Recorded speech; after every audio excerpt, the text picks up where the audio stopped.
Monster Blog and from Talking Films, and I'm here with Jeremy from Talking Films also, who's working with me on Brazunza, writing about some great movies that I don't get to see. And tonight we're going to talk about Predator. What's up, Jeremy? Hey, what's going on? So, how's the weather over there in Brazil? It's rainy. You know what? It actually rained earlier here, too, in Detroit. It rains a lot here. Here, it's a bit like Seattle. We get all four seasons in one day. So the day will start out hot, then it'll get cold, and it'll rain, and then it'll get hot again. So it's a pretty wild weather patterns, which kind of links into a little bit of the new Predator movie. We won't give too much away yet. By the way, there will be spoilers. We will be talking Predator. We'll be talking about all the Predator movies in the franchise. There are 6 now. Can you believe it? 6 movies in this franchise.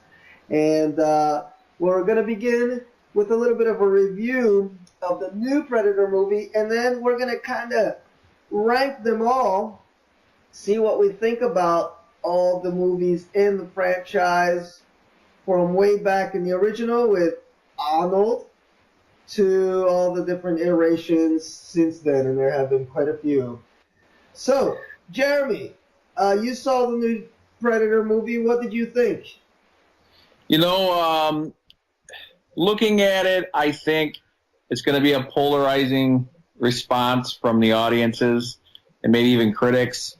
I looked at it like to the Predator franchise what Jurassic World was to the Jurassic Park franchise. Kind of paid a tribute, paid homage to the classic films, but then came into its own creation. I think Henry Jackman's score was really a throwback to the 87 movie, and then even Predator 2 with Danny Glover. The little Easter egg, I don't know if you guys caught it. Keegan-Michael Key looks over and says, "Get to the chopper." He was... doing that as a wink to Arnold's line. I personally liked it. Shane Black, started the whole buddy comedy with Lethal Weapon and then has experimented with a lot of different genres since. Kiss Kiss Bang Bang was his own experiment with classic noir. And then he did Iron Man 3, which another polarizing creation. I fell asleep in the theater during that movie. When Guy Pearce blows fire out his mouth, I almost walked out, and I'm not sure why I didn't, but I think what they did with Mandarin, turning him into a mockery, a joke, for people who didn't know the comics, they probably didn't even know how to be offended by it, but I think for people who know what Mandarin is to Iron Man and the way Joker is to Batman, it really, left a distaste. But here, with the Predator, he found a way to put his stamp on it and have that, witty banter, comical chemistry between what I call a Dirty Dozen type lineup of commandos.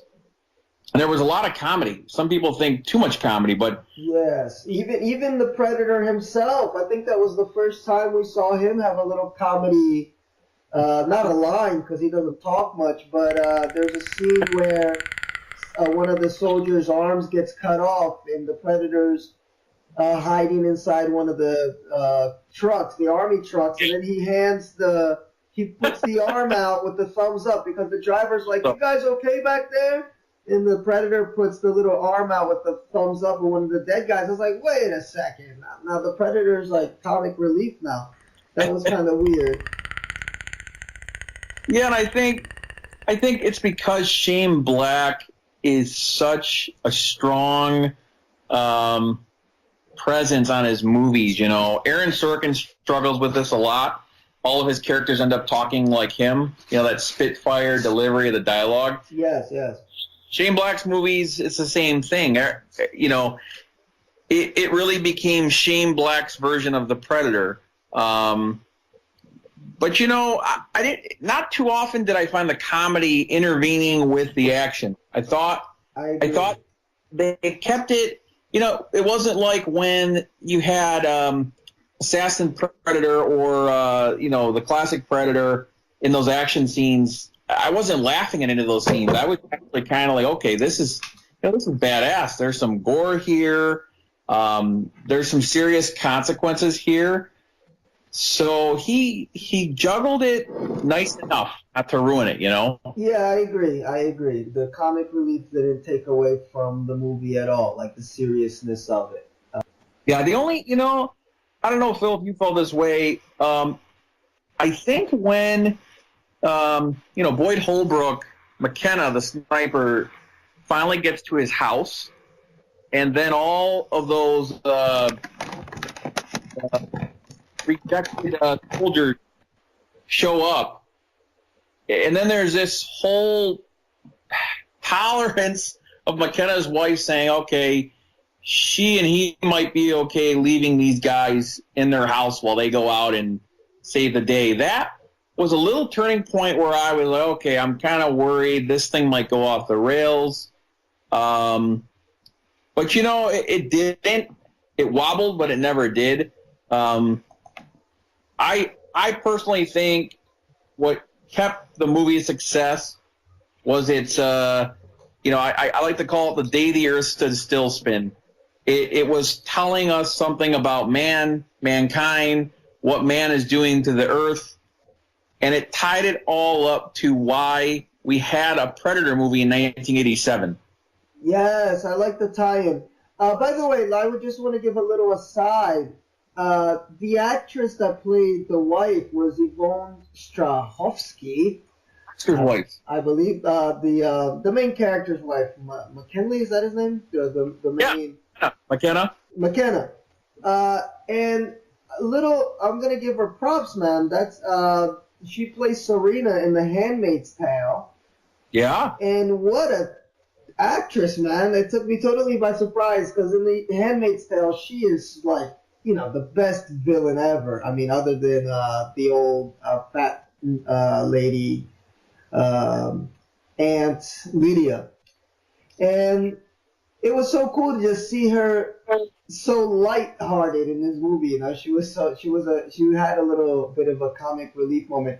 But before we get too deep into the review, you know what we should do is just give a little bit of a plot recap for those that are thinking of watching the movie. So it's in the present day, and we got ourselves a renegade Predator, I guess, right? He's a renegade Predator he's the hunted in this movie. He's being hunted down by what later we get to see as a mega Predator who's like 2-3 times. Was that CGI, by the way? A mix of CGI. Yeah, but I didn't. Yeah, mostly bodysuits. Okay. Yeah, because I kind of dug the Mega Predator, but at the same time I didn't because it felt a little too CGI for me in some parts. But so the story just takes place the Predator ship crashes on Earth, and then this Army sniper, what's his name, McKenna? McKenna's on a sniping mission. Yeah, and as soon as he's about to shoot one of the guys down, the ship comes crashing down, and of course these shadow government guys show up because they're collecting data on the Predator. They've been collecting data on the Predator since back in '87, and they kind of want to shut everybody up.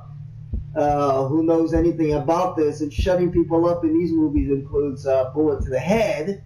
Yes. So the movie kind of surrounds, follows the story of this guy who takes some of the Predator's armor, mails it to a P.O. box, but he hasn't paid his bill, so it ends up with his son, which took me a while to get that. The editing in this movie wasn't that great. So it took me a second to understand like what the fuck was going on. Because like, why would he mail all this dangerous stuff to his fucking family? But then I got it later. I was like, okay, now I get it. And he's got this son who's a super genius kid and figures out how to use this predator weaponry, which was sort of half and half believable, not believable. And they end up that they have a predator in the lab that escapes, who's looking for his armor. Which that part was confusing because I thought that they had killed the predator during that sniping scene. There's a few parts in this movie that I thought could have been better if the editing were a bit better. Because I thought that original predator got killed, but I guess he didn't because the special forces guy had him in his lab, and then he went out looking for his stuff. But it ends up that predator is being chased by this super predator, the 10-foot one, and so the movie just kind of is that, more or less. I don't know. Do you want to add anything else to the plot of this movie? No. I mean, essentially, it's really McKenna. It's somewhat contrived, but McKenna ends up with these, soldier rejects. Then from that point, they kind of take off in them on this inevitable encounter with, both predators. Yes. Yes. That I think sums it up without giving too much away. Yeah, I mean, there's going to be spoilers here, so if we give too much away, I mean, we said it already. If you're still listening, then you're an idiot. But there will be spoilers.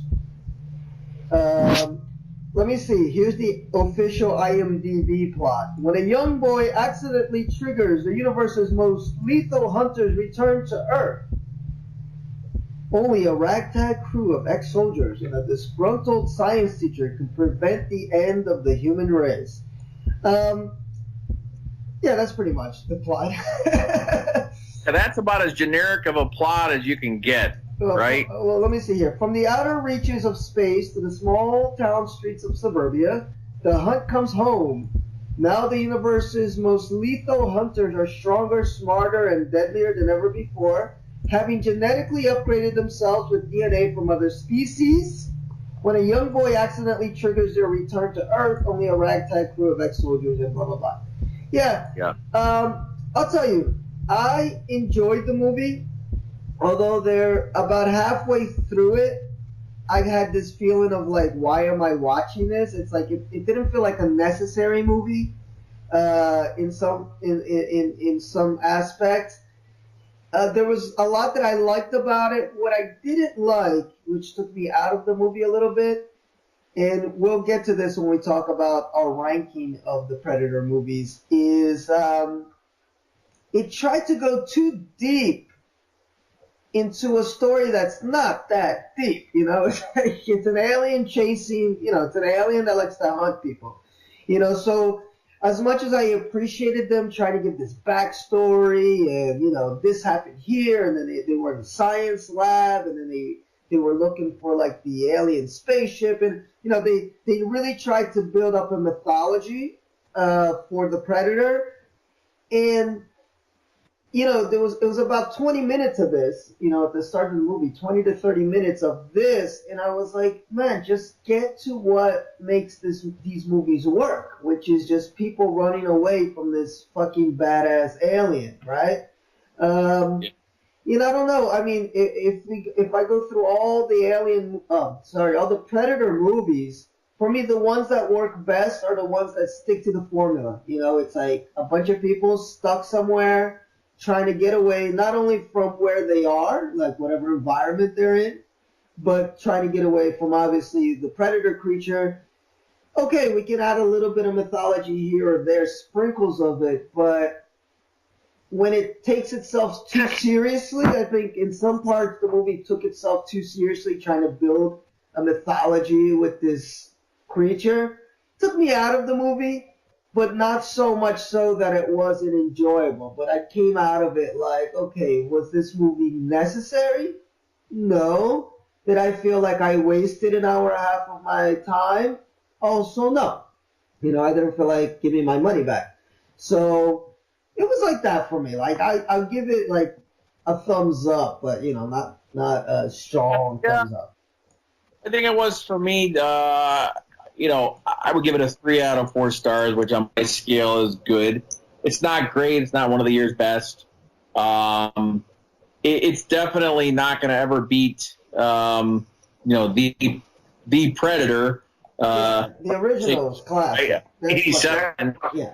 And I think if you want a thinking man's Predator movie, then you're probably going to really like it. But if you want that classic trademark, premise of commandos or humans trying to band together or survive separately while the Predator hunts them down, it wasn't so much that.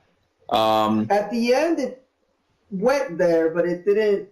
Yes. Didn't go 100%. I'm looking here at the cast list. One thing that I did like about the movie was the cast, and like you said, the dialogue was great, like the chemistry. We got that, the female protagonist. She was awesome. Although I heard that there was apparently Sean Black, that's his name, right? The director.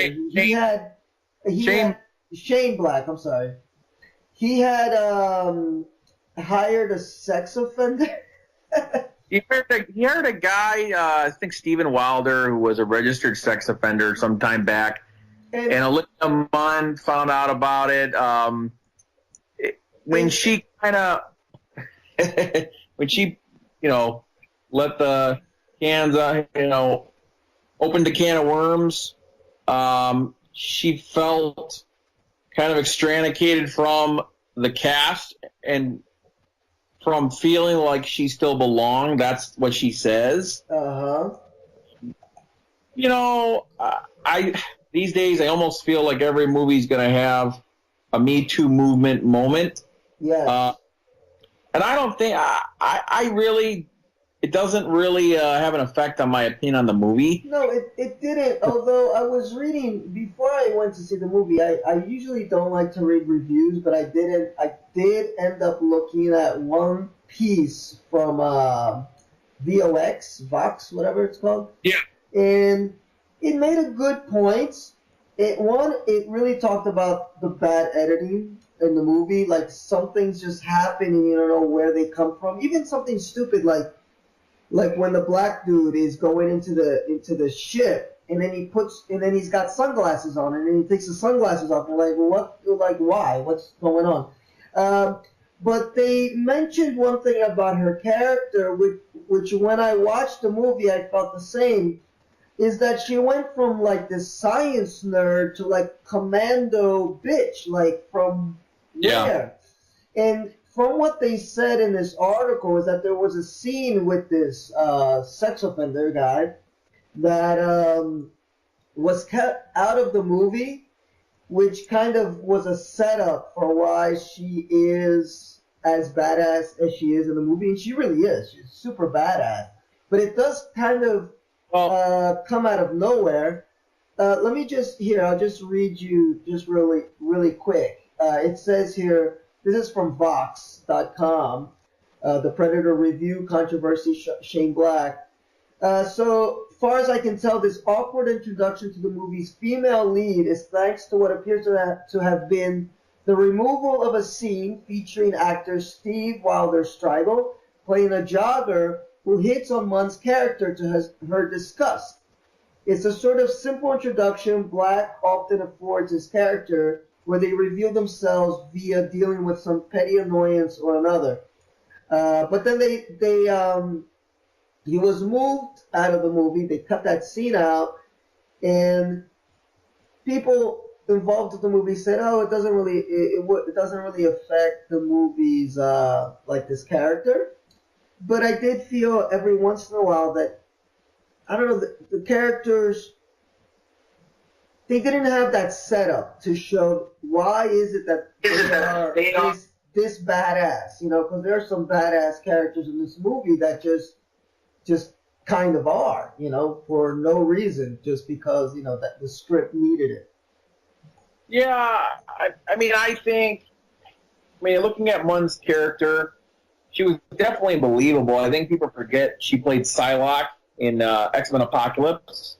Oh, wow. But when you look at the scene when, you know, there's a scene earlier on where she's in panic without giving it away in the lab. Yeah. To transition from that to, you know, shooting machine guns, doing flips, and boldly, you know, going toe-to-toe with the Predator, I don't know. I wasn't sure either how to take that. Yeah, it didn't seem very realistic, especially if you compare it to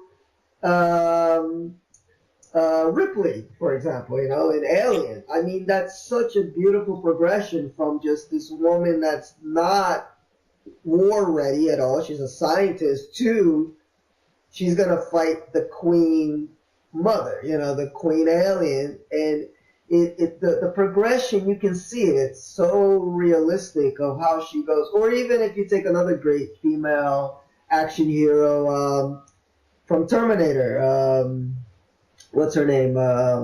Sarah. Yeah, I mean, come on, it's beautiful how she just goes from this, you know, little girl just trying to have fun on a Saturday night to machine gun wielding, fucking the best badass action hero, male or female, in cinema history, you know?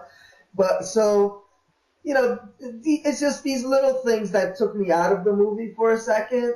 But is it not an enjoyable flick? It is. I mean, you just kind of have to turn your brain off and not think about these things too much. And when we get to our ranking, we'll see where it lands, but it definitely is not at the bottom of the list. I definitely say go watch it. If you haven't seen any other Predator movie before, I think you'll enjoy it just as much.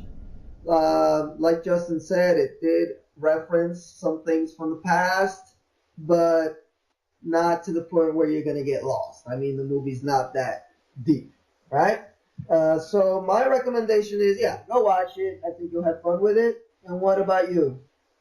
Yeah, I think, you know, definitely worth a look. You know, if you're a purist of the franchise and you like it self-serious, full of action and gore, and, you know, along the lines of the first Predator, you might be a little thrown off. But, you know, yeah. Overall, check your brain on some things. You know, and ironically, the movie does try to be a thinking man's Predator movie, but yeah, totally agree. Still entertaining. It's entertaining.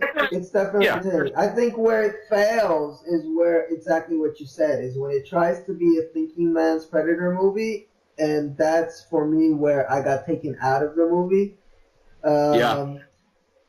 But it's entertaining.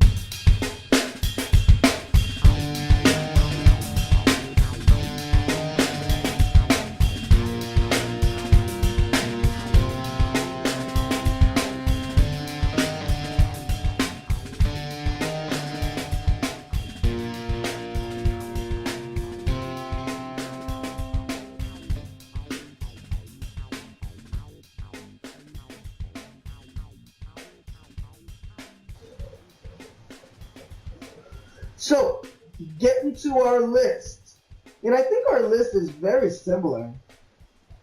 I'd be surprised if we have any divergences. Although I might diverge just to add a little drama at the very end when it comes to our 2 and 3 pick. But all right, we got 6 movies. So, what's your number 6 pick for the for the Predator franchise? This one, I'd be shocked if we disagree on. You know, AVP Requiem, Aliens vs. Predator Requiem, has has to be considered the worst of all six. You know, following up the first AVP, you know, I was excited to see this when it came out, but it's the perfect example of why fanboys shouldn't make movies. It felt like a sci-fi movie, in its budget and its narrative, and the actors, what they were saying in terms of their lines. You know, there were a few nice glimpses in the action. I think that was the only good part of this. You know, you had, you know, the alien queen and the Predators doing their thing. But overall, I mean, this thing, you know, it's probably a good thing we didn't get a Freddy versus Jason sequel, put it that way. Yeah, this movie blew pretty much. Although Yeah. I'm looking here at the grosses for the movies. This is actually the fourth highest grossing, just a little bit ahead of Predator 2. But you know what? Worldwide, it was quite a hit. It made 128 million worldwide. It's the second most successful Predator movie worldwide. But in the U.S., it only made 41 million buckaroos. So it's But you know, fourth. what's interesting about that I'm is, sorry.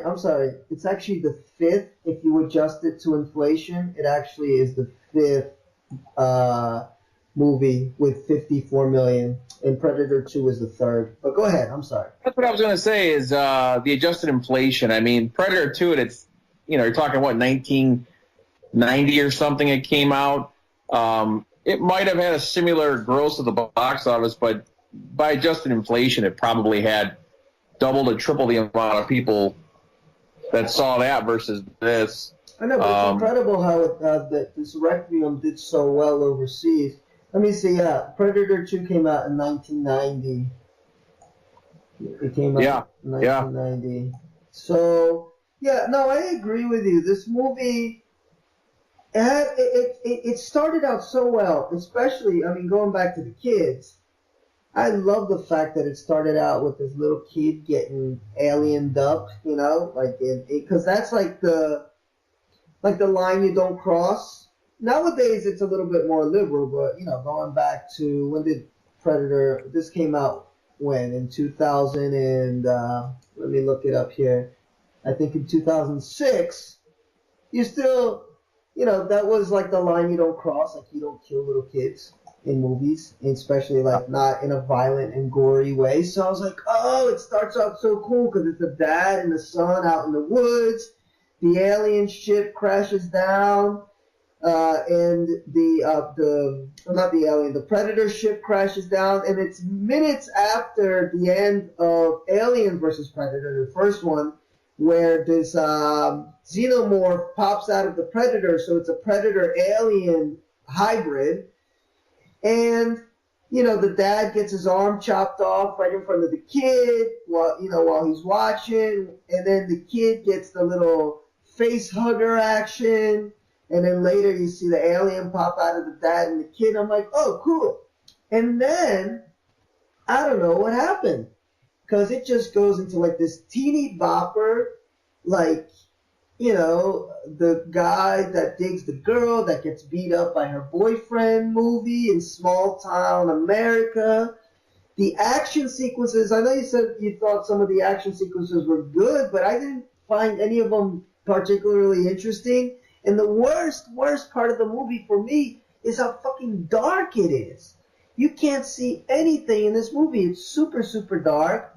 And you got like this coolest monster, which is an alien predator hybrid. So you got this alien with like dreadlocks, but you can barely see it the whole movie.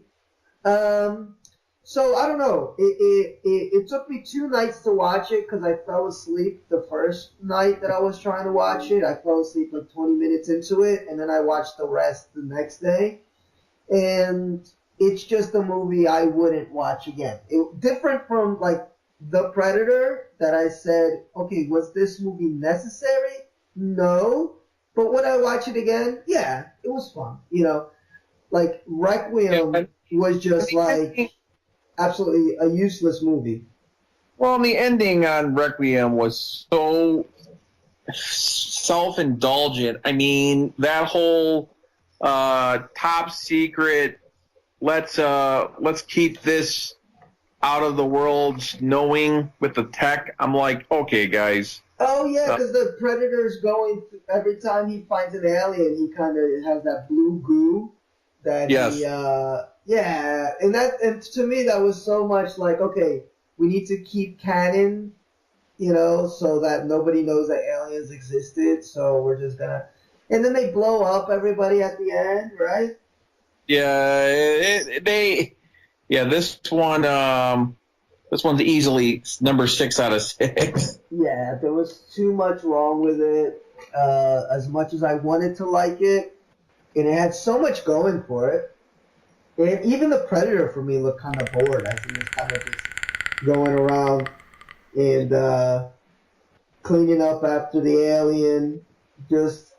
And one side note on this movie, and as we get closer to the top, you'll notice what makes my top Predator movies work for me, is I like it when the movies are set in an environment that's as tense or exciting or dangerous as the Predator himself. I think that for me is what makes the movie work, is the fact that these characters are not only trying to escape the Predator, but they're trying to escape out of wherever the hell they are.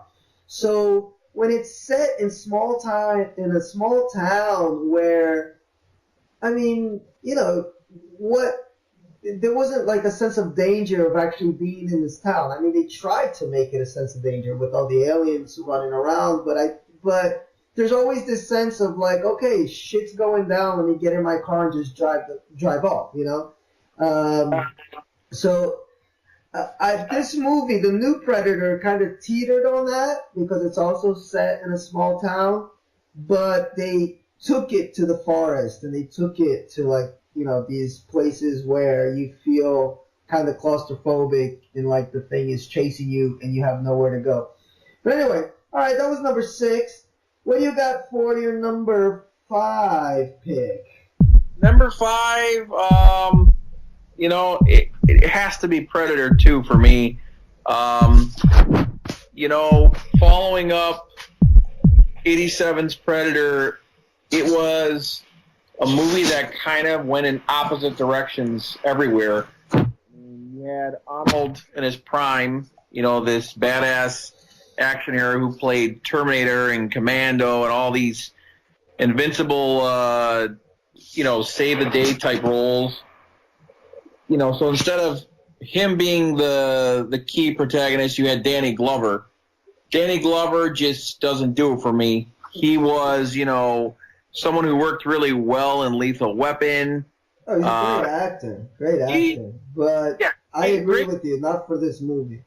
Great actor, but he's a working man's type action hero if you want to stretch it to that.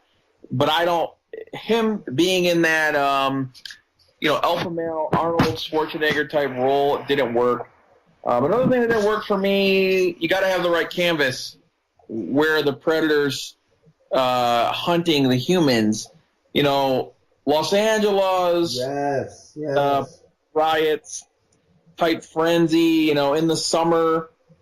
That to me is not a setting for the Predator. Now, if you notice, 87's Predator, a lot of it, if pretty much all of it, took place in the jungle during the daytime. Daytime really wasn't an issue. It's because the jungle was so savage. Yes. That makes all the difference, yes. Yeah, broad daylight Los Angeles didn't work. And the rest of the cast, Ruben Blades had his normal early death exit. Cool joke, for a long time. Predator 2 didn't have a lot going for it, and probably it didn't help that I had to follow up the first one. I wrote some notes down on Predator 2. The first line of my notes is, this movie was a mess. And it really was. Because it had a real RoboCop vibe. I think I talked to you about that a little bit. Like, it had this, this chaotic, almost like pulp feel to it, which is not the Predator. The Predator is supposed to be very grounded. It's like hunter versus prey. It's super as grounded as you can get, as primal as you can get. But, you get that opening scene with the shootout and all these mega guns and the car swerving out in the front of the gunfire and Danny Glover with these mega guns trying to shoot these guys down. I'm like, wow, this totally feels like that steroid feel that you get from RoboCop. But RoboCop is great because it works on that, on that movie because it's futuristic and it's supposed to be like a not realistic feel to it.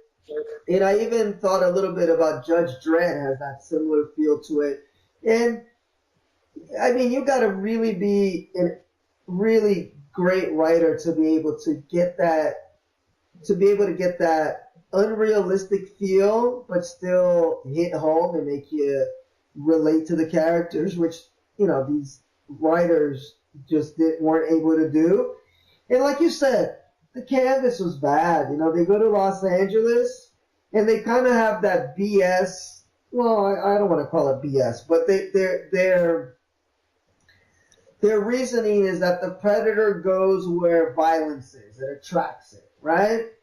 But it just didn't feel realistic at all, And one thing that also got taken away from me with this movie is that the element of the hunt isn't in it. Actually, most of the movie, it's the humans that are chasing the Predator and not the Predator chasing the humans. I mean, he kills a couple people here and there, but you don't get this sense that the Predator is ever scoping in on somebody or a group of people that he's trying to get, It's the people that seem to have an upper hand through most of the movie in trying to figure out what it is and how to get it. Danny Glover, I mean, he's a great actor. I don't know if you've ever seen some of his more serious roles. Obviously, The Color Purple is one, and he's also great in Beloved. So he's a great actor. He's able to kind of elevate the character a little bit more than the other actors in the movie because the script is pretty bad, but not enough to make him, Arnold level great, for an action movie. I did like the ending though. The ending is pretty great. And I think it's great because it does exactly what had been missing for most of the movie. It puts Danny Glover in an alien setting, which in the case is the fucking alien Predator ship, And then you get the suspense from, oh my God, I'm in an unfamiliar setting. I don't know where left and where right is going to lead me, and I got this really dangerous creature after me. So the last, however long that ending is, 10, 15 minutes, I loved. I especially loved after Danny Glover's character beats the Predator, that out comes these other Predators, and they show that it's the first time, and they've done this in other movies where they show the Predator honoring somebody that's able to kill a Predator. You expect them to be like, oh, you killed one of ours, we're going to kill you. But they honor the hunt, and they honor a true warrior. So they mark him. Oh, no, they didn't mark him, but they gave him, a trophy, for being able to beat one of the Predators. So that was cool. The ending was really awesome. But aside from that, the movie was too mixed, it seemed like it was going somewhere cool, and then it didn't, it was all over the place. Yeah, I think the one notable action scene is Subway. Oh, that was pretty cool. Yeah. Yeah, and it's like a strobe light effect as the subway's going through the tunnel. Yeah. Pitch dark. They really stylistically did something good there, but they didn't know how to do that in other places. Yeah. I do think the ending laid the blueprint for really expanding the mythology of the franchise. Didn't repeat the movie, but it left audiences and fans knowing that, A, there isn't just one predator, and B, this hunt is something galactic, and not just pertaining to, hey, alien crash lands on Earth. So, but still, those aren't things that redeem the movie. Is it as bad as Geely? In terms of no, but it's, I think 5 is a fair spot for it. Yeah, it's not one that I would be watching again. And it's funny because Predator 2 is a movie that I had always seen on like TBS or wherever, whatever cable station is playing it. And I could never get through this movie. Either I catch, and I'd always catch it either in the middle or, after, 10 minutes into it. And I could never watch it. So this was actually my very first time watching it all the way through. And this is another one that took me 2 nights to watch it because it just bored me a little bit, like halfway through it. And I'm like, oh, I'll just finish it the next day. And I did finish it the next day, but there wasn't anything extremely special about it. And like you said, coming off the heels of the first Predator, it was such a tonal shift that I don't think it just didn't work. I mean, I think it tried to copy. I don't know if Aliens. I guess Aliens had already come out, which is a super tonal shift from Alien, but it works. And Terminator 2, I think it came out a year later, 91 or 92. Again, tonal shift from Terminator, but again, it works. Yes. There's, it's solid. In this one, tried the same thing, tried to be like a 90s movie versus an 80s movie, but it was too much, go all over the place, which is a shame. I would have liked it to have been better. Anyway, let's move on to number 3. What you got for number 3? Or actually, number 4. Number 4. I'm moving ahead. Yeah. I think this one we're going to definitely differ on. We're going to swap on number 4, number 3. My number 4 is Predators. Liked it a lot. Honestly, if we did this talk on another day, it might even be as high as number 2 or 3, but having to give it a place right now, it's number 4. I really liked it, though. Adrian Brody, a little better than Danny Glover in that, Arnold-type role. Had the bodies, didn't have the look, doesn't have the mug to be a leading hero, just doesn't work. But I think what I loved about this was it took the Predator and brought a most dangerous game approach to it. Yes.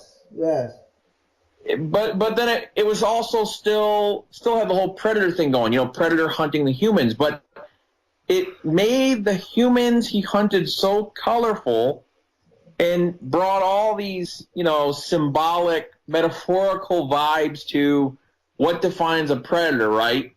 Is it a human that preys on other humans? Child predators, so it had a lot of thought-provoking things going on with the human characters. Lawrence Fishburne, as I think I had mentioned, he's too intelligent looking to play crazy. No. But like the Yakuza guy, Hanzo.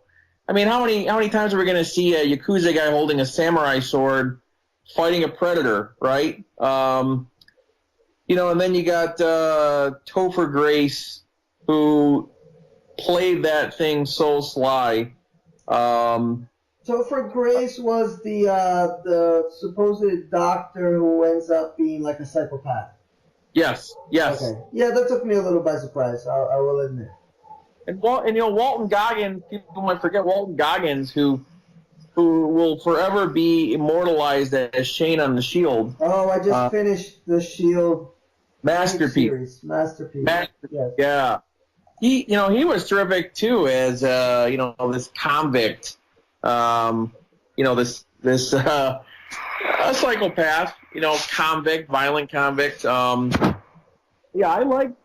like how they expanded the original concept and did that whole, most dangerous game / okay, the people predator is hunting, they're all from.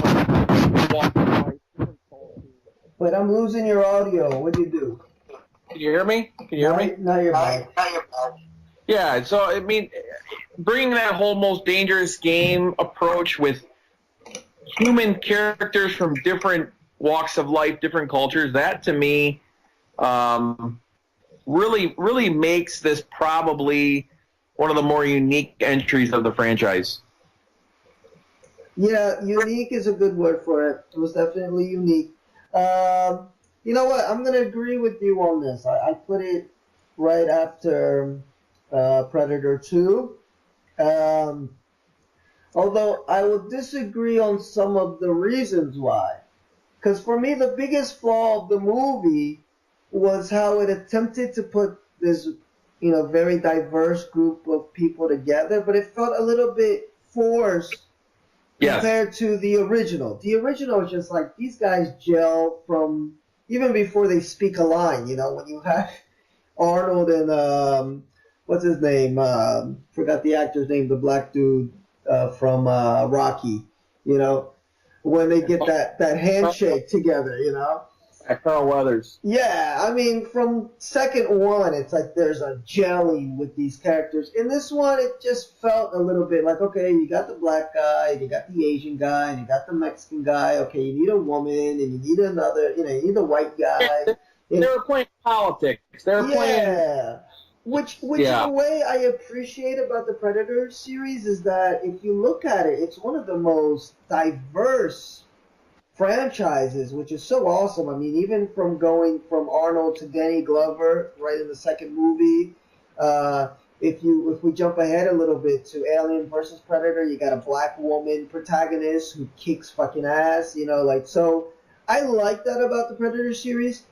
This one for me felt a little forced, and I didn't think the characters had as much chemistry with each other.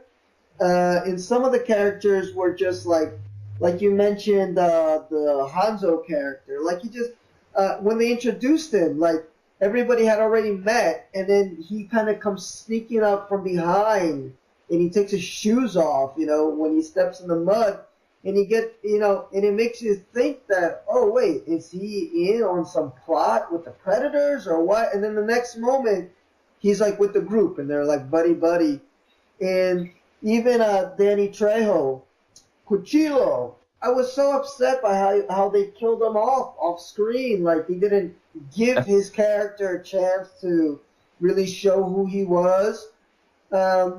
So it felt like they wrote types, like character types, but they didn't really write characters for this movie.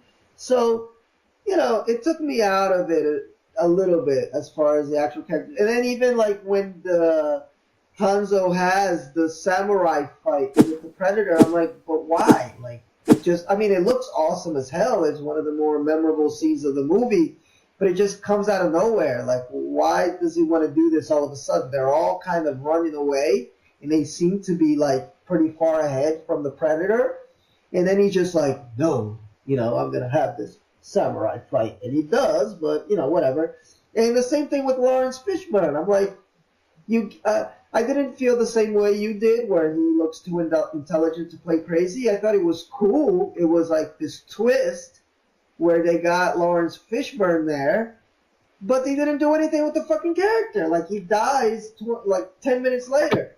And I'm like, you had this chance to really take this movie in a totally different direction, and this guy's been on this hunting planet for however many years, and he could have joined the group and been kind of like this crazy guy where you're not sure if you can trust him or not. But, after he does his little introduction and they have their little powwow for like 5 minutes inside the alien ship where he's hiding out, he tries to kill them all, and I'm like, and then he dies, and I'm like, what? You know, such a waste of a character. So, for if anybody that's listening is in talking films, you'll know that one of my big things when I disagree with a few guys on movies in there, it's that I am a character whore. I love characters. Sometimes even if the plot of the movie isn't working, if I connect with the characters, I'm into it, you know. So the plot of this movie worked. Well, go ahead. Yeah, I was going to say, I think the problem with Fishburne too is his whole reaction of, "Oh, I'm insane because I've been left alone so long," was so cliched. Yeah. It's the same thing Don Cheadle did in Mission to Mars. The movies have to try to break that convention of, okay, characters left by themselves so long, they don't have to look paranoid and be a schizophrenic. You know, maybe they become more intelligent. I mean, I don't know. But yeah, in that regard, or they just got to do something with the character. It's like, not just introduce this guy to us, basically for what? I mean, just to tell them that there's a ship, and he didn't even think about that. He just kind of mentioned it, and then the other guys were like, "Well, why don't we try to fly ourselves out of here?"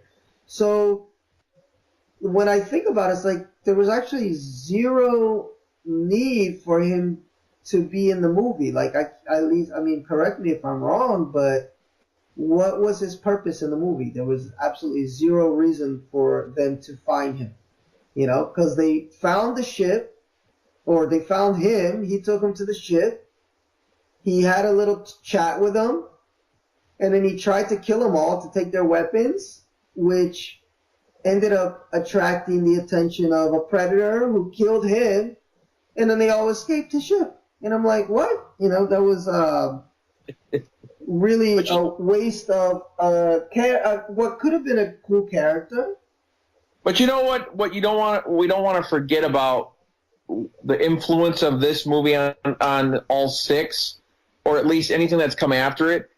Isn't it the first one where it showed a feud between Predator and Predator, right? Yes. No, mythology-wise, this movie rocked. This movie definitely rocked mythology-wise, because it did show that, which, you know, shows up in this most recent movie, and it also showed us, you know, some creatures that the predators had, like the hunting dogs, and also the another thing that I liked was the now I can't think of it.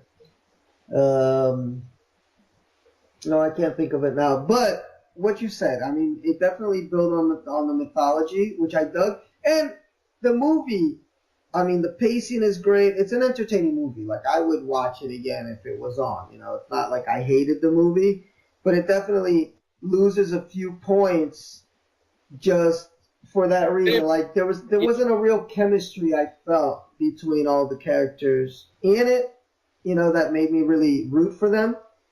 And even like some of the jokes, you know, like I get that they were trying to be like risque with the jokes, like in the original movie, like, but they were like, they just didn't fall. Like, you're talking about Shane, what's his name? Shane Black. No, Walton, Stans.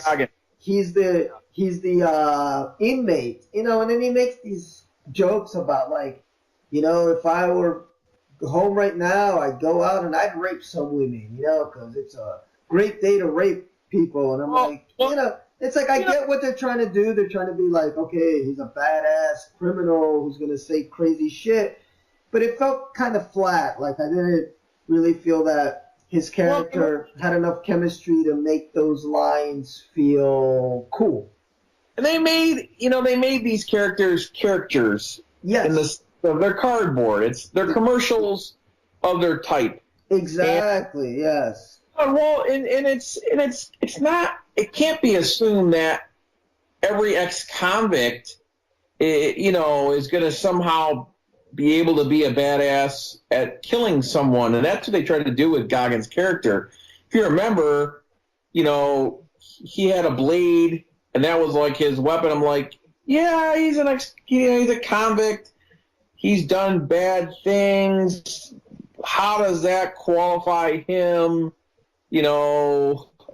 I guess, to have any combat skills against the Predator? So I think if we break this movie down, it's going to be dissected. But I think it's still fun. I think it truly influenced the whole Predator on Predator type bad blood.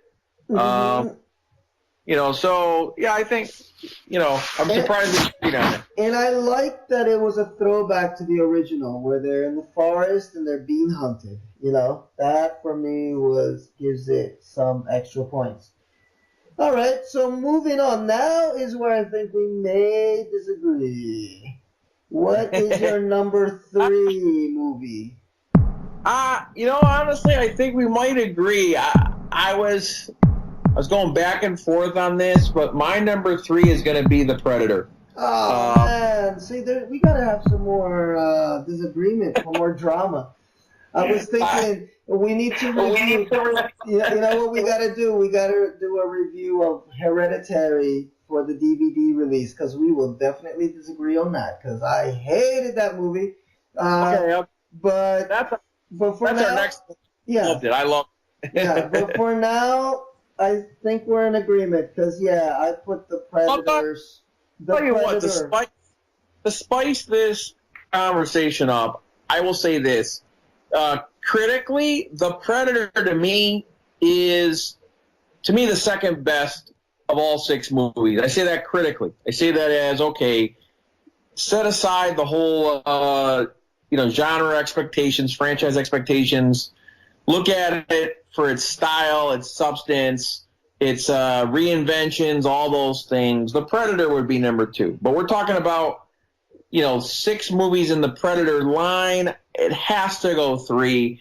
And without us repeating too much on our talk of it earlier, I just think it's number 3 because it deviated a little bit too much from what we consider trademark Predator. And that's where it's number 3 for me. Yeah, for me, pretty much for the same reason. Like it tried to do too much in parts, and it kind of fell flat. It didn't. I liked where it was trying to go, which almost feels like, let's say, Prometheus level, with aliens, like where they're trying to build this very serious mythology, or even Alien 3 a little bit, where they're trying to build something very serious about, the government wanting these weapons and wanting to know about this alien and what he's about and blah, blah, blah, blah, blah. And I'm like, it's not that fucking deep. I mean, it's Predator.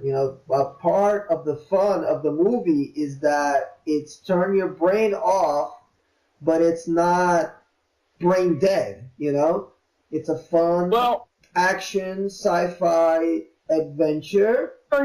You talked about, too, the atmosphere. We talked about that. The atmosphere, you got to have the right canvas.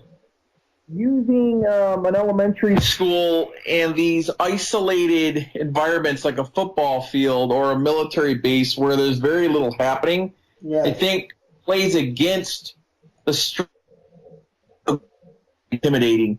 When you look at a movie, especially with Halloween around the corner, like Halloween 5, it's not one of the best in the franchise, but that stretch where Jamie Lloyd is on the run from Michael Myers in the elementary school. It's dark. It's isolated. That works for a movie like that.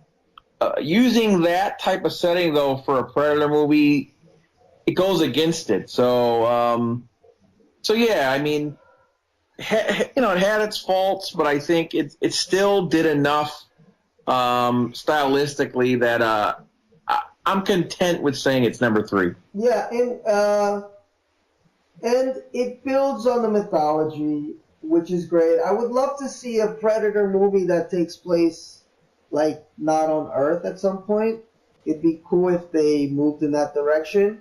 At the end of the movie, they kind of have what in the MCU would be an after credit scene, but it was before the credits where they discover that the Predator that was running away sends them a Predator killing device, which is kind of awesome. So I don't know where they want to take it.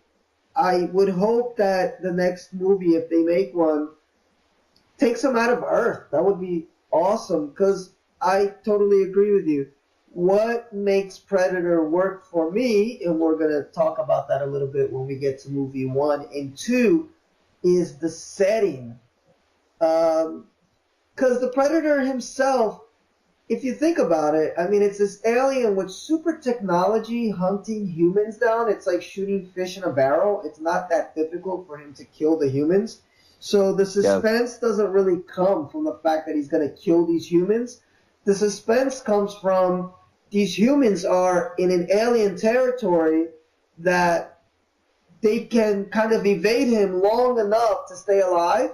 And you're kind of on the journey with the characters where they're like, oh, if I go around this corner, the Predator's not going to get me. Because if I'm just like in a school building or a public pool or a high school, yeah, the motherfucker's going to shoot me. Like, there's nothing I can do. He's going to get me. And this movie was half and half. Like, there were moments where I really felt like, okay, I'm in the chase with, I'm running away with these characters. I'm feeling the pumped up. And other parts where I'm just like, okay, I mean, it's just a badass alien who's going to catch you. There's not much you can do about it. But I did like the characters. I liked the characters in this a lot more than I did in Predators, and definitely in Requiem and Predator 2. So that's why I rank it so high. But watch this one, guys. I think you'll dig it. It didn't have like a wow moment for me. There wasn't any wow moment, but it definitely had its moments. All right, number 2. I think I know what your number 2 is. Although, man, I could almost put this as number 1 because I love this movie so much. But number 1 is such a classic. But go ahead, number 2. Yeah, number 2. Alien versus Predator. I think it came out a year after Freddy versus Jason. I was a big fan of Freddy versus Jason. It brought out the inner child in me. The Alien versus Predator, why it works so well. It advertised itself as Alien versus Predator. And what did we get? We got Alien versus Predator in all its glory. Yes. I mean, if you wanted an advertisement living up to its hype and what it was advertising itself as, you couldn't ask for anything more. I mean, didn't go too deep. Wait, I'm losing your audio. Say that again. Yeah, it didn't go too deep, and it found a way to incorporate both mythologies into one origin on why these two species would hunt each other. Yes. So, it established a legitimate base, which, it bought me in very quickly. And then from there, I mean, what did you want to see? You wanted to see, the alien climbing a ceiling, shooting acid and jumping down a predator's throat, or the predator catching it with the laser gun on its wrist or the cannon on its shoulder. It's probably the least thoughtful movie of all 6. Has the least amount of food for thought, but in terms of action and delivering, I think, what the fans wanted, this is the best of all 6 in that regard. And you know what's interesting, though, is that it gets a lot of hate. I mean, it's one of the most hated movies in the franchise, other than Requiem, of course. I mean, I'm looking Yeah. here on the IMDb page. It gets a 5.6, and I think it's probably Requiem has a less audience score on Rotten Tomatoes, but I think Alien versus Predator has like a 33% rating. So I never got that. That's one thing I never got. Why people hate this movie so much. I was actually trying to read as much as possible about that, but I couldn't get a. You know, people say that it takes away from the original mythology. It screws up canon a little bit, but I don't know. I didn't catch any of that. I felt more that way with Requiem, especially Yeah. when you had the aliens that were able to impregnate the humans without a queen, without the little face huggers. I was like, what? Yeah. But I thought the whole idea, even when they brought in the whole idea of the predators being like the original gods of, you know, mankind and, the ancient culture sacrificing themselves in order to be part of the hunt. And even the idea of the predators not being that smart all the time. And, okay, maybe we let too many of these aliens out. And what are we going to do? We're going to nuke the whole society and just start over. So for me, you said it wasn't the most thought out, but for me, it's actually probably one of the ones where they tried to think about it a little bit more, but it worked because it wasn't heavy. I mean, they have that one kind of ludicrous scene where the guy is able to tell the whole history of mankind through like these hieroglyphs, and they have the flashback of the aliens in like some Mayan temple. Look at this. It's got a 20% average rating on the tomato meter and a 39% for the audience score. So it's definitely one of the most hated of the series. But I mean, I guess, you sit down with a hater of this movie and you say, why did you hate it? I'd be curious what they'd say, in the sense of it's called Alien versus Predator. So in all of that purity of what the title is intending you to watch, it delivered. I think we have to point out, too, Alien versus Predator probably influenced where Alien Covenant and Prometheus went. Yeah. The whole alien, and the beings before the aliens tied to the origins of Earth and existence, that kind of stems from where the writers went with, as you had mentioned, the predators being these original gods, using, deity and religion. You kind of have that a little bit in this movie, and then you see it done in the whole Ridley Scott, later entries of the Alien franchise. So, yeah, I'm happy we both agree. I feel good putting it number 2. Yeah, and I definitely loved the main protagonist. Let me get her name here. Sana Lathan, who plays Alexa Woods. She was awesome, man. I mean, I remember watching this movie when it first came out, and I was just like, I fell in love with her. Real badass. And I haven't watched it since then. I rewatched it like last week, and I was like, man, this is 2000 and 2002 that this came out, 2004. And you think about all these, and rightfully so, the women who complain that you don't have as much female representation in these action movies. And I'm like, well, sometimes you guys just forget about some badass women that were in these movies. And she's one, that she's 100% feminine. She's a girl, and she's cute and everything. But she does what needs to be done, and she's very much in the vein of Ripley. She's right, from the same from that same line of women that to be an action hero, you don't have to lose your femininity, and it just means that you figure out some way to survive and end up being a badass. And the scene with the Queen Mom, come on, that rivals, if not bests, the scene from Aliens with the Queen Alien. I mean, it was just about it. Such a cool scene. So, F the haters. Alien versus Predator is totally a watchable movie.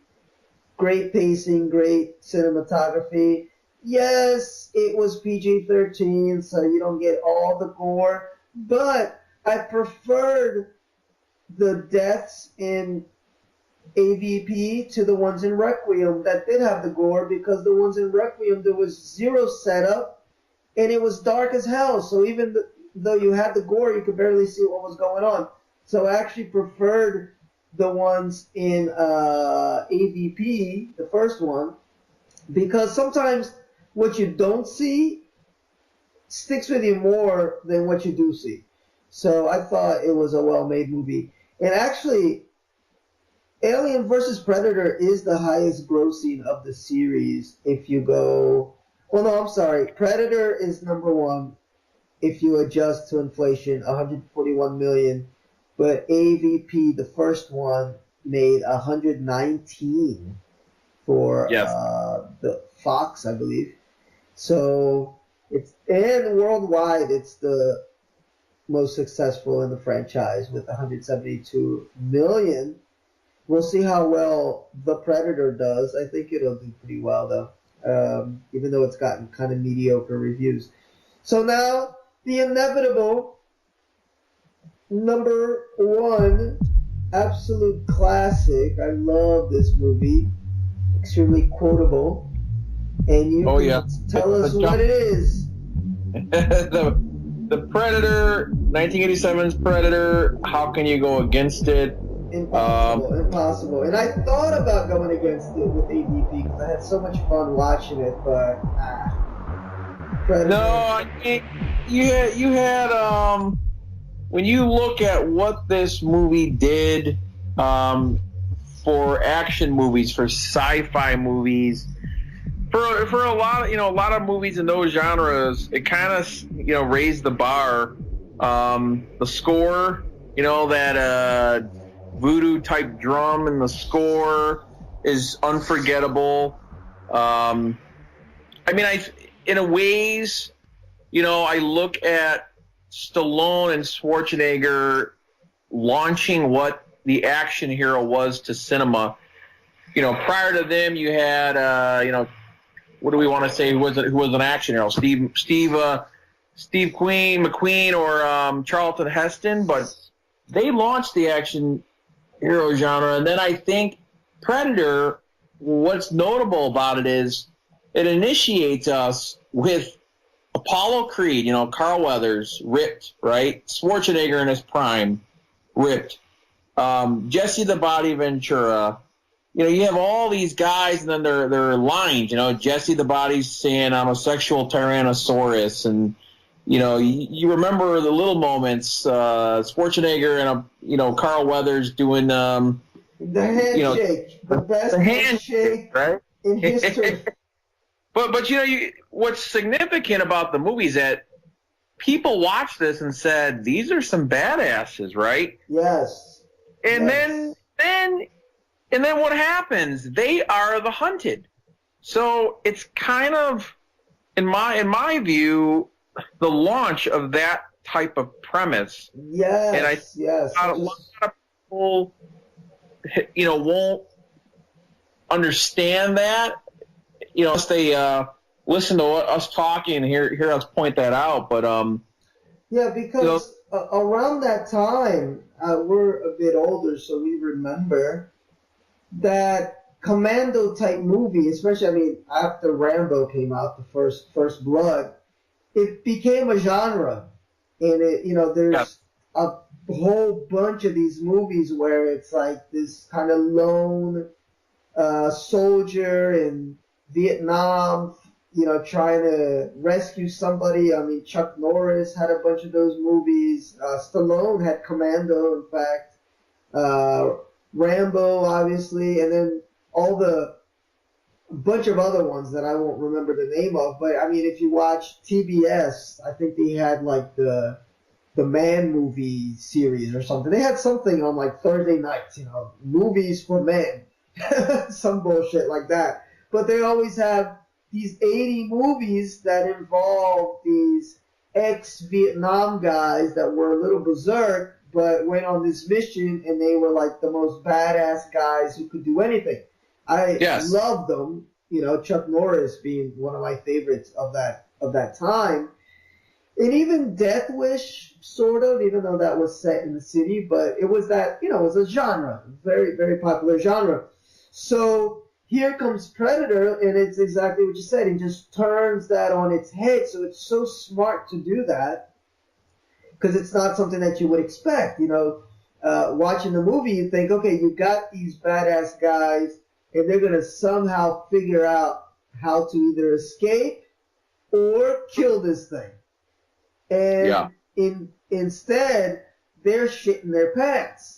And they're sweating, and they're like, oh my God, what is going on? I'm seriously scared. You can feel how scared they are in the movie. So it just works on all levels.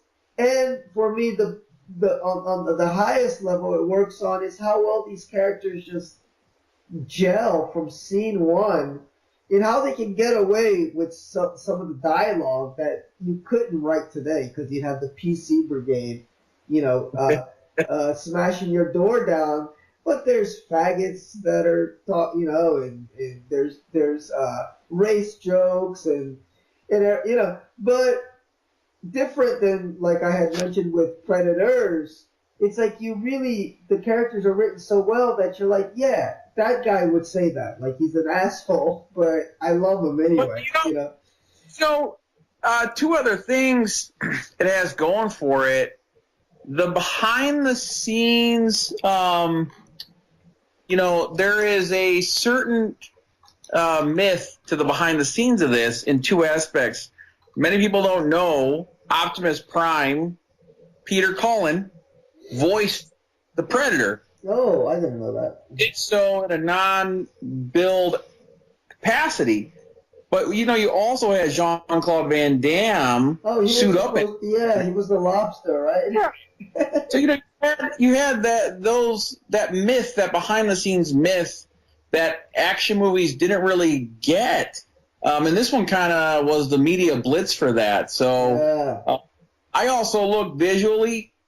Look since '87 how many movies have mimicked the camo. Yes. And the whole holographic creature, right? Yes. How many movies have copied that? So, Predator, easily number one of all six in the franchise, but even among action movies, it's got to go way up there. It's got to be a top 20, arguably top 25. I don't see how it isn't, Cinematically, it made its mark on the map, but I think it broke really new ground for its time. Yes, I'm on here on IMDb reading some of the dialogue from the movie, and it's so non-PC, but it's so great. Hey, Billy, the other day I went up to my girlfriend, I said, I'd like a little pussy. She said, me too. Mine's as big as a house. And you're like, come on, like, you couldn't get away with that these days, but no. It's so well, like, the characters are so well written that it flows out in the one with the bunch of slack-jawed faggots around here.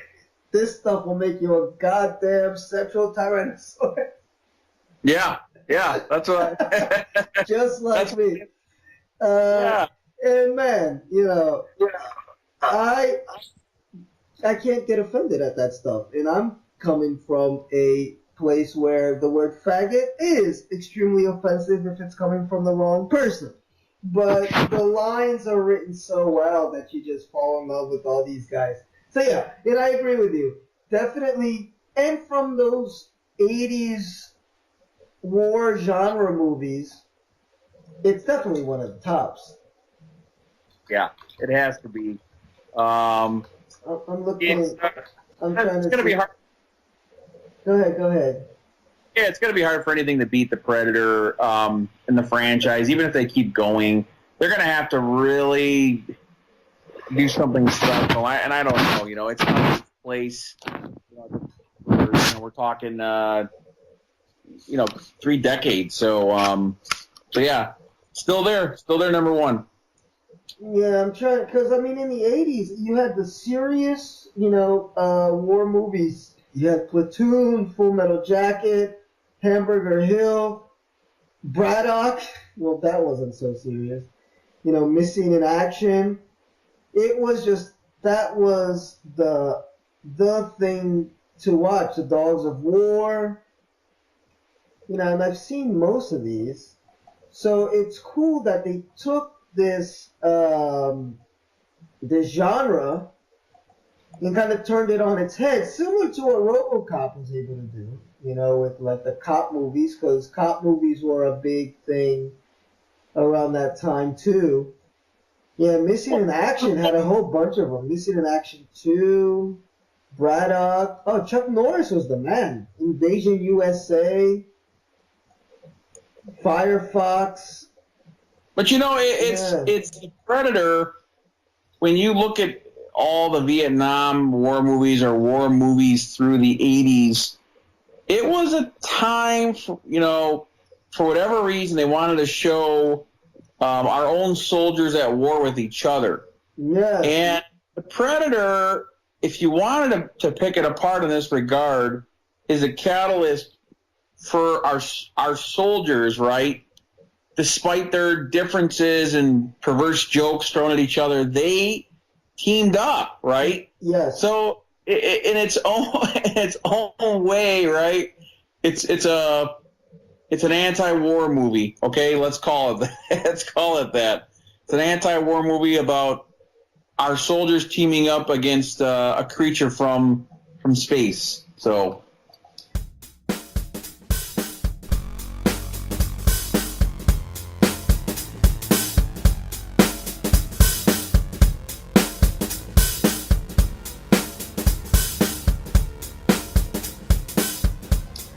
And let me ask you, before we're coming to a close here, what do you think of the rumors of bringing Arnold Schwarzenegger's character back into the franchise? Do you think it's a step forward, step backward? Do we still need him? What do you think?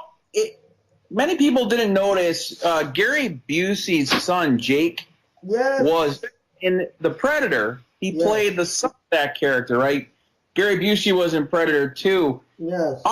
Arnold's son looks so much like him. He was just in Midnight Sun. Yes. Why not let it be Arnold's son coming to play the son of his character? I mean, I don't know. That's something I'd flirt with if I were deciding on something like that. I mean, I worry about Arnold coming in and wanting to be in the thick of it on the front line. Mm-hmm. And I don't think doing a whole Expendables type old man returns as action hero thing works. But now if he's in an operations type role, kind of there on the intercom type thing, why not? Yeah, but I don't think Arnold would go for that. If Arnold were to be in, because actually that's why I think he turned down, right, the role in Predator 2. I don't think they were going to give him a big part or not enough money. I mean, it just went, it broke down to that, because I think he had the offer to do Terminator 2, so he did Terminator 2. Thank God, because that movie rocked. But, no, I couldn't see Arnold doing what you said, although I think it would be a good idea. But, yeah, he would want to be, like, the main guy, like somehow, or showing up halfway through the movie because they ended up near his house or something, and he's like, "Wait, I've dealt with these motherfuckers before," and this is, what would be kind of interesting if they suited him up in that Predator killer outfit, like that could work. So he would be like the Predator or something like the mix of a Terminator. I don't know. But don't you see, no matter what they do with him, it's going to be a parody. There's no way to escape parody with this. I know. This is the story of it. That's the problem. Because Schwarzenegger, love him or hate him, the guy's bigger than life. So you can't, like, Schwarzenegger doesn't do bit parts. It just doesn't work. Well, we look at Stallone in Creed and now Creed 2. Yeah, but Stallone's a better actor. I mean, on the relative scale of things. Well, that's what I'm saying, though. Creed worked so well as a movie because it wasn't Stallone saying, "Hey, I'm rocking. I need to box again." Yeah. It was, "Hey, I have cancer. My wife's dead. My brother-in-law's dead. I'm not even sure if I want to train the son of the guy who was my best friend, who I beat years ago." And that worked because he knew how to utilize his capacity in the movie but be effective. I don't know if Arnold's capable of that. No, just seeing the recent Terminator movie, I mean, he did good, but it's like, Jesus, come on, man. You got a CGI young Arnold taking on an older Arnold, and I don't know. I mean, I don't know. That is worrisome to me, and hopefully, he goes the less is more route on that. Yeah, I would hope so, but I just don't see him doing it. Mainly because Arnold's just got a huge ego, and it's worked for him. That's why he is Arnold Schwarzenegger, but he needs to be the top guy. And I don't think, Stallone, he doesn't get as much credit for his acting work. I mean, he can act. Obviously, he's not like, De Niro, Nicholson level, but he can hold his own. Actually, he was great in Copland. That's one of his first, real serious roles. So he's able to take that backseat. He knows how to do it. And I can't think, has Arnold ever done a movie where he's like second banana? I don't. I mean, he had a bit part in The Expendables, like the first one where he showed up. The only movie where he was still the lead, but was so humbled in his acting was, I think, Maggie, where his daughter is. Oh, I wanted to see that movie. Yeah, I forgot. That's actually one I wanted to see. That's the most Schwarzenegger performance to date, in my opinion. I mean, he's just a dad, and my God, if he could do more stuff like that, break open dimensions. Yeah, so I don't know if he's got the range for it, but we'll see. I mean, but if he's going to be part of the Predator series again, no doubt they're going to want to have him as if not the lead, then help with having a big hand in taking down the Predator. As far as the lead, and just a little aside, if anybody wants to watch a movie that I thought was kind of interesting, speaking of action heroes who try out more dramatic roles and aren't half bad in it, there's a movie called The Foreigner, which is an Irish-British production with Jackie Chan. Terrific. Where Jackie Chan kind of has a more humbling acting role in it. I mean, he does a few karate kicks, but not that many. And I thought he was cool in it. I mean, obviously, the role doesn't offer that much range of emotion. He's just like this really depressed dad because his daughter got killed in a terrorist bombing, and he's out on the revenge mission. but I thought he was really good in it. So it's not impossible, for these guys to. If you don't give them too much range to work with, just be really sad. Well, let's look at it. Let's be real about it. I mean, Tom Cruise, right, just did his sixth Mission Impossible. Why did it work so well? He's got the look. He's got the moves. He fits it, right? Yes. Schwarzenegger still had his body from 15, 20 years ago and, wasn't a little bit wrinkled up. He'd probably work. So it just comes down to has age caught up with you or not, and that's why I think Tom Cruise is able to do, another Top Gun coming out next year. Why would we want to see that? Because he still has it. He can still play the pilot, right? Yeah. So, and that's where I think there's a line between the whole Expendables aging action hero route or older actors playing action heroes, Like even Sean Connery did, was at The Rock when he was already in his 60s, right? So yeah. It works. Some guys can pull it off. But I think that you got to have a little bit more on your acting chops need to be a little bit better. Tom Cruise is a way better actor than Schwarzenegger could ever dream of being. So he's also able to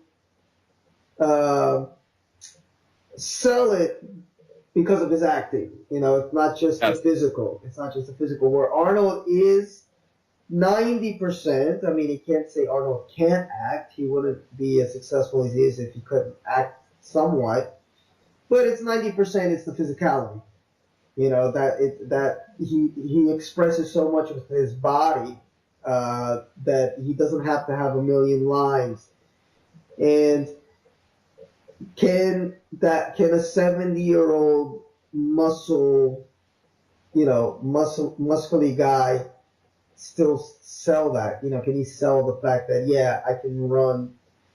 No, it's gonna be the of watching Shawn Michaels carry Hulk Hogan when they fought at SummerSlam in 2006 or something. Yeah. He carried them, so he sometimes it's age is there, it catches up. Yeah. Well, all right, folks. We talked for quite a bit, but hopefully this will be the first of many more chats with me and Jeremy. We will have a blog post up with our rankings of the Predator movies, hopefully by Saturday night or Sunday, so y'all can read that and comment. You can comment below in the comments section when I post this on YouTube, and we're looking forward to some more stuff. Make sure to read Jeremy's review of The Nun, which I haven't seen, but from his review, I don't think I want to see it. And, what?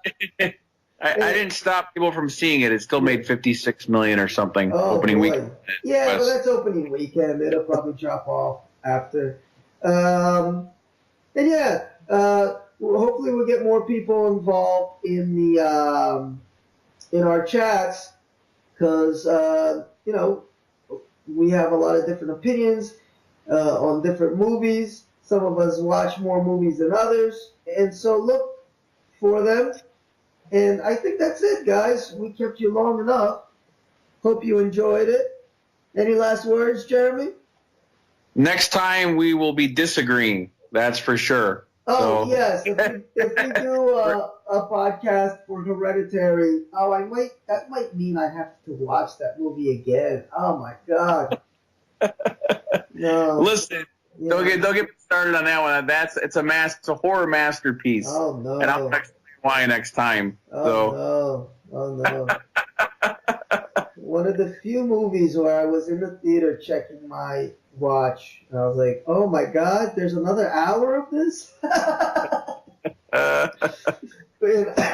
it is what it is. It's called a misinterpretation of what horror should be. That's all it is. Oh, okay. All right, then you explain all that to me later. And I'll explain to these people why you've all been brainwashed into believing this is a classic when it's really a boring 2 hours. Okay. Sounds So good. guys, until next time, see you. Bye.